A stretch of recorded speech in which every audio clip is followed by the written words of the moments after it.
If you're wondering which ultra-wide monitors are worth your money, stick around.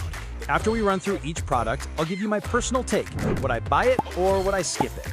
No fluff, just my honest opinion. Let's get into it. BenQ Mobius EX3410R. This thing's got great 1440p visuals at a speedy 144 Hz, and speakers so good they might make your dedicated sound system feel a little insecure. But its HDR performance is pretty underwhelming, and the color accuracy won't be winning any awards with creative professionals, so don't plan on editing your masterpiece film on it. Would I buy it? Yes, if you're a gamer who wants a fantastic all-in-one package with surprisingly beefy sound and don't want to completely drain your bank account. Samsung Odyssey OLED G8, G85SD. This monitor's QD OLED screen is ridiculously vibrant, and with a near-instant 0.03 millisecond response time at 175 Hz, you'll be dodging attacks in-game before your opponent even clicks their mouse.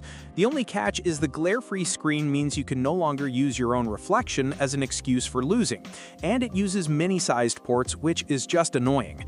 Would I buy it? Yes, if you crave that perfect OLED contrast and color without needing to fiddle with settings right out of the box, this thing is a stunner. Dell Alienware AW3425DW. This Alienware beast serves up a ridiculously fast 240 Hz refresh rate on a gorgeous QD OLED panel, making games look incredibly colorful and feel so smooth it's almost unfair. It's a damn shame Dell apparently spent the entire budget on the screen because they completely forgot to include speakers or even a simple headphone jack, which is just wild. Would I buy it? Maybe.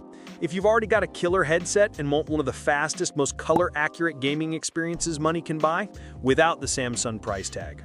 Samsung CRG9. This absolute behemoth is so wide it feels like you're staring into the future. Its 32:9 aspect ratio is like having two 27-inch monitors perfectly fused together for an insane amount of screen space. The problem is its 120 Hz refresh rate is a bit slow compared to the Alienware, and with only 10 local dimming zones, its HDR performance doesn't quite match its epic size. Would I buy it? No, unless you're a multitasking god who needs to see 50 windows at once and wants to feel like you're commanding a starship from your desk. MSI Optics Mag 342 CQR. This is the value king of ultrawides, giving you a sharp 3440 by 1440 resolution and a 144 Hz refresh rate for a price that won't make your wallet weep.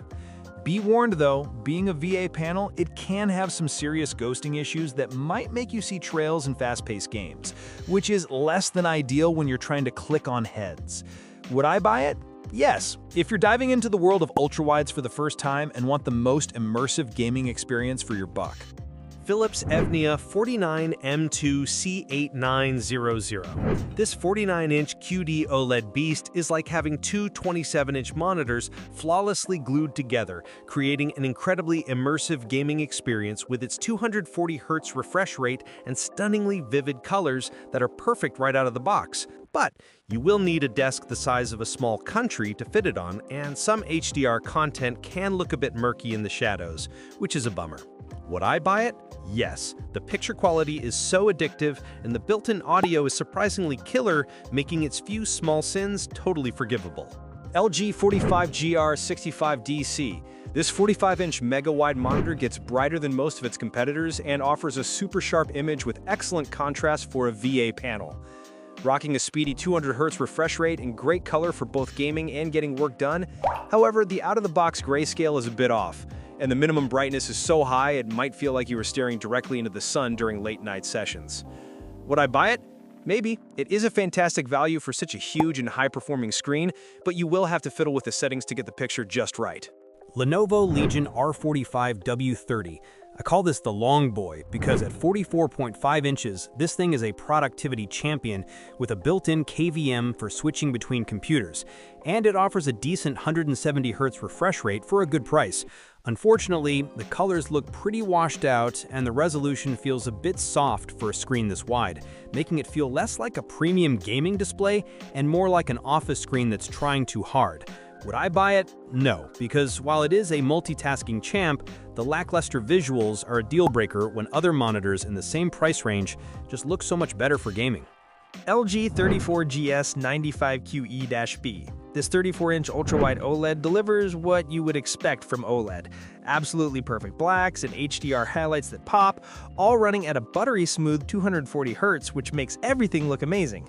That said, the screen has a ridiculously aggressive curve that feels like it's trying to hug your face, and some people have even reported that the screen on their unit is literally warped at the edges, which is a big yikes for quality control.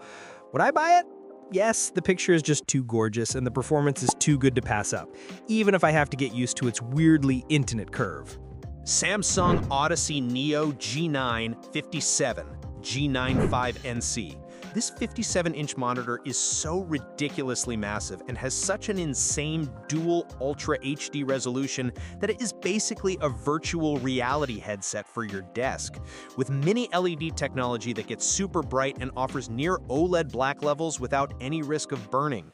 But honestly, you will need a graphics card built by NASA to run this thing at its 240 Hz refresh rate. And the fact that it costs a fortune and does not even have speakers or a remote feels like a slap in the face. Would I buy it? No. It's an absolute god-tier monitor that provides an experience like no other, but it is way too expensive and would probably set my PC on fire just trying to power it.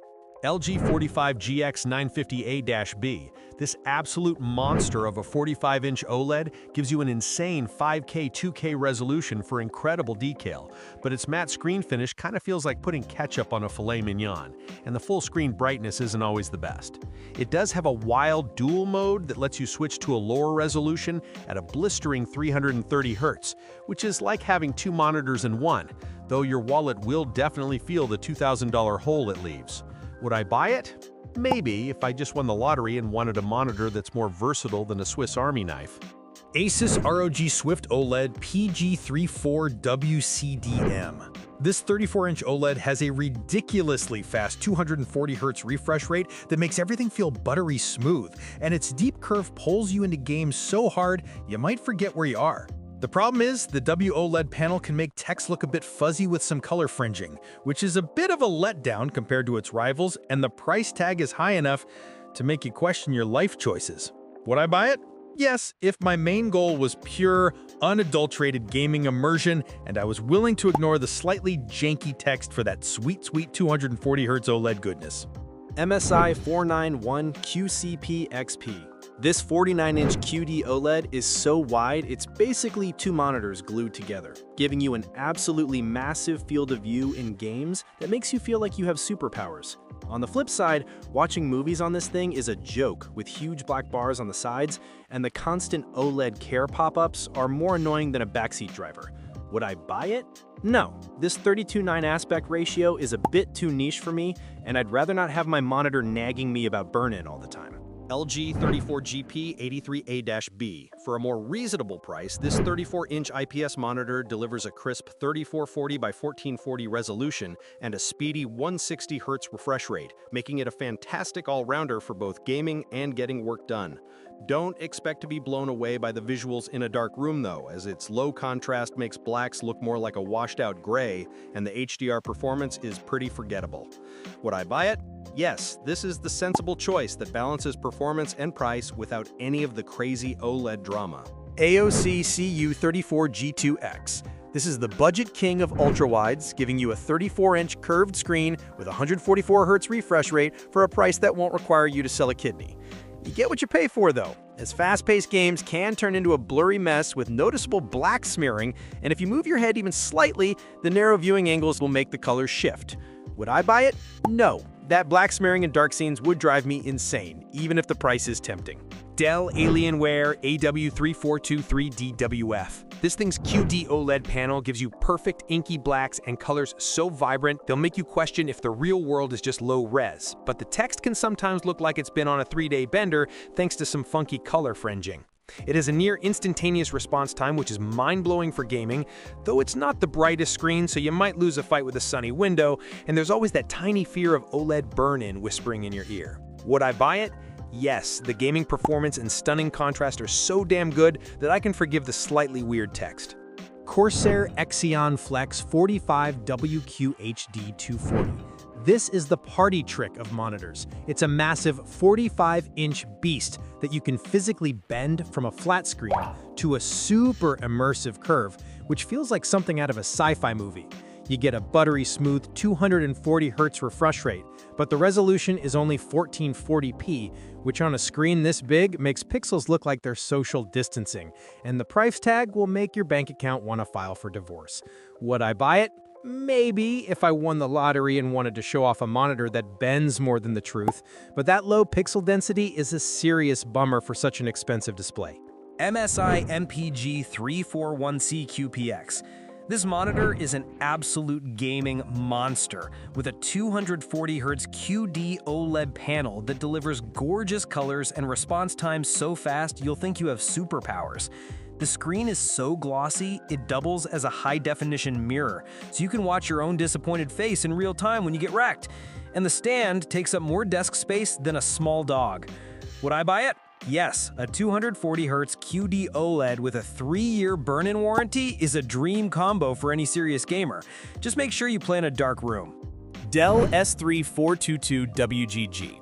Here we have the champion of good enough, offering a huge 34-inch curved screen with a respectable 144Hz refresh rate and surprisingly deep blacks for a VA panel, all without requiring you to sell a kidney. The trade-off is that you might notice some smearing or motion blur in really fast games, like you're watching a ghost play on your screen, and it doesn't have a dedicated mode for standard colors, so everything can look a little extra vibrant.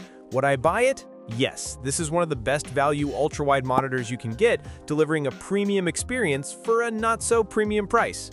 Dell S3425WD. This fella is a solid jack of all trades with a nice 120Hz refresh rate and punchy contrast that makes it great for watching movies or some casual gaming after a long day.